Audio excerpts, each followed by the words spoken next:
بسم اللہ الرحمن الرحیم۔ معزز و محترم سامعین و ناظرین، جب ہم قبرستان میں جاتے ہیں تو بہت ساری ایسی خرافات ہمیں دیکھنے کو ملتی ہیں جو شریعت کے بالکل منافی ہوتی ہیں، اور پھر لوگ طرح طرح کے ہمارے اوپر اعتراضات کرتے ہیں۔ اس کی مین وجہ جو ہے وہ یہ ہے کہ ہمیں ان احکامات کا علم نہیں ہے، یا اگر ہم سنتے ہیں تو اس کے اوپر ہم عمل نہیں کرتے ہیں۔ جو چیزیں رسماً ہمارے معاشرے کے اندر چلتی آ رہی ہیں ہم انہی کو اپناتے ہیں۔ اگر شریعت کے تقاضوں کو دیکھ کر اگر ہم قبرستان میں جائیں تو پھر کوئی بھی شخص قبرستان جانے والوں پر اعتراض نہیں کرے گا۔ سب سے پہلے یہ ہے کہ کیا حضور علیہ الصلوۃ والسلام نے ہمیں قبرستان میں جانے کی تلقین فرمائی ہے، یا حضور علیہ الصلوۃ والسلام خود قبرستان گئے ہیں؟ تو اسی سلسلے میں سماعت فرمائیے کہ زیارت قبور یعنی قبروں کی زیارت جائز بھی ہے اور مسنون بھی ہے، اور حضور اقدس صلی اللہ علیہ وآلہ وسلم شہدائے احد کی زیارت کو تشریف لے جاتے اور ان کے لیے حضور علیہ الصلوۃ والسلام دعا فرمایا کرتے تھے۔ یہاں سے یہ بھی پتہ چلا کہ قبرستان میں جانا اور وہاں پر دعا کرنا یہ حضور علیہ الصلوۃ والسلام کی ذات اقدس سے ثابت ہے۔ اور پھر حضور نے یہ بھی ارشاد فرمایا کہ تم قبروں کی زیارت کیا کرو، یہ تمہیں آخرت کی یاد دلاتی ہے۔ جس کی قبر کی زیارت کو گیا ہو تو اس کی زندگی میں اگر اس کے پاس ملاقات کو آتا تھا تو جتنا نزدیک یا جتنا دور زندگی میں ہوتا تھا، اب قبرستان جب گیا ہے تو اس کی قبر کا بھی اسی طرح سے لحاظ رکھے گا۔ اچھا، اب جب قبرستان میں جانا ہے تو وہاں پر کیا کرنا ہے؟ اگر وہاں پر پھول ڈال دیے جائیں یا کوئی اور چیز ڈال دی جائے تو وہ بہتر ہے۔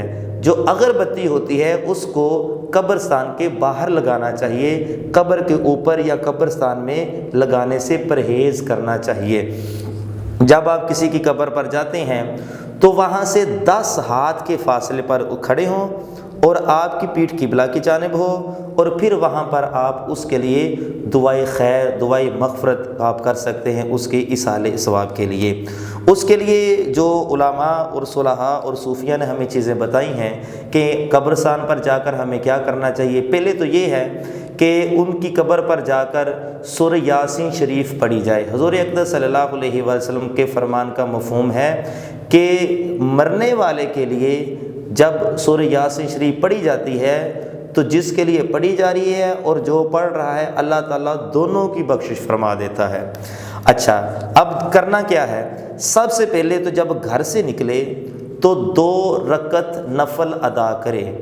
2 رکعت نفل ادا کرنے کا طریقہ کار کیا ہے کہ اس میں کون کون سی صورتیں پڑھنی چاہیے؟ تو ہر رکعت میں بعد سورۃ فاتحہ 1 مرتبہ آیت الکرسی اور 3 مرتبہ سورۃ اخلاص قل هو اللہ احد، یہ 3 مرتبہ پڑھے، اور اسی طرح دوسری رکعت میں بھی اسی طرح کرے، یعنی ہر رکعت میں الحمد شریف کے بعد 1 مرتبہ آیت الکرسی، 3 مرتبہ سورۃ اخلاص پڑھے، اور پڑھنے کے بعد جو کچھ اس نے مزید کچھ پڑھا ہے تو تمام کے اوپر نام لے کر انبیاء کرام، اولیاء کرام، صالحین، تابعین، تبع تابعین، اور پھر آخر میں خصوصاً بالخصوص کہہ کے اس کو ایصال ثواب کر دے۔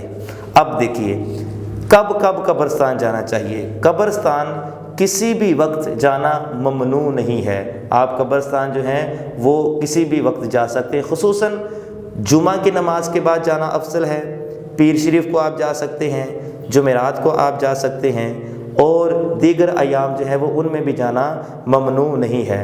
مزارات کو سجدہ کرنا، وہاں پر ڈھول ڈھمکے کرنا، وہاں پر خرافات، یہ اہل سنت کا شعار نہیں ہے، اور نہ ہی ہمارے بزرگوں نے ہمیں یہ سکھایا ہے۔ جس طرح مزارات کے اوپر جاتے ہیں وہاں بھی 10 ہاتھ کے فاصلے پر پیچھے کھڑے ہوں، یہی عمل کریں، یا وہاں پر آپ آیت الکرسی، سورہ یاسین شریف یا درود شریف یا دیگر جو قرآنی آیات وظائف ہیں وہ پڑھ کر ان کو ایصال ثواب کیا جائے، تو یہ ایک بہت اچھا عمل ہے۔